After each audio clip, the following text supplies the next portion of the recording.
Hello student, मेरा नाम अब्दुल रहमान है। मेरे चैनल कम्पीट विद मैथ पर आपका स्वागत है।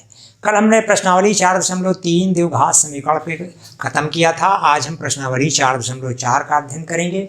उसमें पहले मूलों के लक्षण के बारे में देखेंगे। मूलों के गुण क्या होते हैं।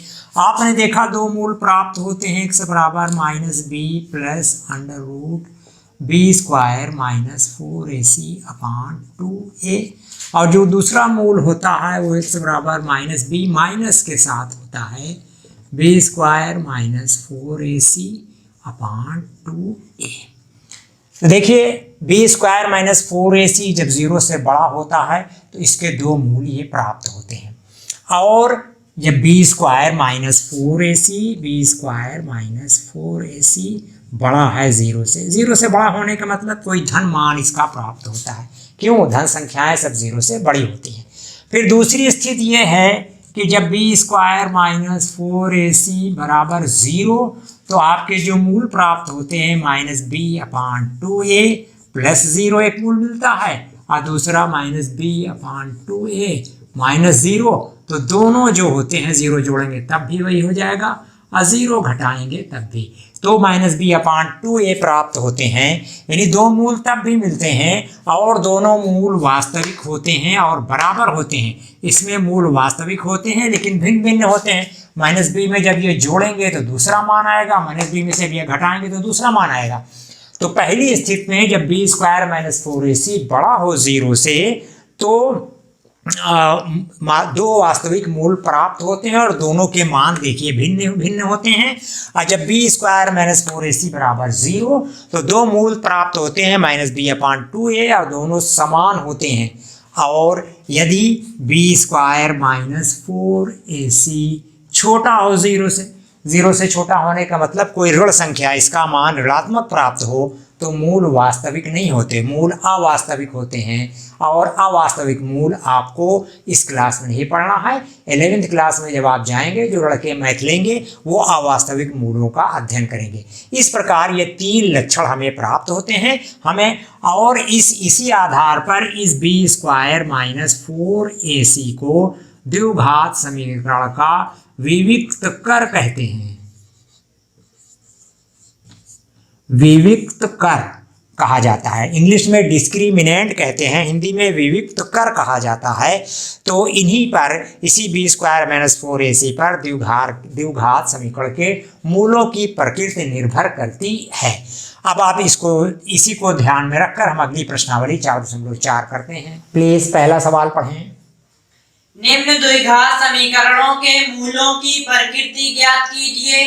यदि मूलों का अस्तित्व हो तो उन्हें ज्ञात कीजिए। हाँ, पहला 2x स्क्वायर -3x + 5 बराबर 0 कह रहे हैं इसकी प्रकृति ज्ञात कीजिए। आपने देखा है इसकी प्रकृति इसके वियुक्त कर पर निर्भर करती है। तो पहले आप वियुक्त कर ज्ञात करें b स्क्वायर -4ac। देखें b बराबर यहाँ पे ऋण 3 है तो आप ऋण 3 का वर्ग करेंगे, ऋण 4 गुणे a बराबर 2 है और c बराबर 5 है। तो ये ऋण का गुणाधन 3 त्रिक 9 और ऋण 4 दूनी 8 पंजे 40। अब देखें आप ऋण 40 से 9 घटा देंगे तो ऋण 31, तो मूल वास्तविक नहीं है। क्यों? b स्क्वायर -4ac छोटा है 0 से। क्यों? ऋण संख्याएं 0 से छोटी होती हैं तो मूल वास्तविक नहीं है, तो आप इसके मूल प्राप्त नहीं कर सकते। ये रहा आपका पहला सवाल। दूसरा सवाल पढ़ें प्लीज। 3x स्क्वायर -4√3 x + 4 बराबर 0। आप देखें यहाँ b स्क्वायर -4ac पहले निकालते हैं। b स्क्वायर -4ac, इससे हमें मूलों की प्रकृति मालूम हो जाएगी। फिर उस हिसाब से हम अपना काम करेंगे। देखिए b बराबर है -4√3, तो -4√3 का स्क्वायर -4। और आप देखते हैं a बराबर 3 है और c बराबर भी आपका 4 है। तो देखें आप इसका ऋण का गुणाधन 4 में 4 से गुणा करेंगे। देखिए हम आपको यहाँ गुणा कर रहे हैं अलग से, 4√3 × 4√3। अब देखें यहाँ 4 में 4 से गुणा करेंगे, 4 चौको 16 गुणे √3 में √3 से गुणा कर देंगे 3, और फिर 16 में 3 से गुणा कर देंगे 48। इस तरह आप अलग से जाकर गुणा कर सकते हैं। ये 48 माइनस 4 12 चौक 48 बराबर 0। तो b² माइनस 4ac बराबर 0। तो मूल वास्तविक और बराबर है, आपने लच्छा पढ़ा। और मूल होते क्या है, -b/2a। अगर b² माइनस 4ac बराबर 0 तो दोनों मूल बराबर होंगे। अब -b/2a होंगे तो ये माइनस माइनस 4√3 तो प्लस √4√3/2। a की जगह पर यहाँ पर 3 है तो हो जाएगा 2 दूनी 4, तो हो जाएगा 2√3/3 को लिख सकते हैं √3 इंटू √3 से √3 कट गया तो हो जाएगा 2/√3। ये आपका आंसर रहा। प्लीज तीसरा सवाल पढ़ें, पहले का तीसरा। 2x² माइनस 6x प्लस 3 बराबर 0। देखिए आप जो है इसको हल करने के लिए पहले इसको व्यक्त कर ज्ञात करें। b² minus 4ac। b बराबर देखें यहाँ पे ऋण 6 है तो आप ऋण 6 का वर्ग करें, ऋण 4 गुणे a बराबर आप ध्यान दें 2 है, 4 गुणे 2 और c बराबर 3 है। अब ऋण का गुणाधन 6 छंग 36, ऋण 4 दूनी 8 तिरिक 24 और 36 में से 24 घटा देंगे 12। तो b² माइनस 4ac आप देखें ध्यान से बड़ा है 0 से। धन संख्या है तो 0 से बड़ी होगी। तो इसके मूल वास्तविक हैं, मूल वास्तविक हैं तो अब उन मूलों को हमें निकालना है। मूल वास्तविक हैं तो फिर निकालिए आप। मूल वास्तविक हैं अब हम रखें x बराबर -b प्लस पहला मूल under root b² minus 4ac/2a। ये -b है, माइनस माइनस 6 करेंगे तो प्लस 6 हो जाएगा, प्लस ये वर्गमूल 12 बटे 2a की जगह 2 रख लेंगे।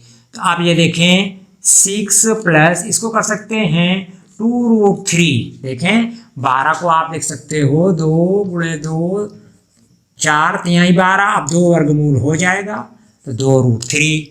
तो ये आपने 2√3 ये 2 गुणे 2, इन दोनों में देखें 2 कामन ले लें तो 2 3 6 धन √3 बटे 2 गुणे 2, 2 से 2 कट गया तो ये 3 प्लस √3/2।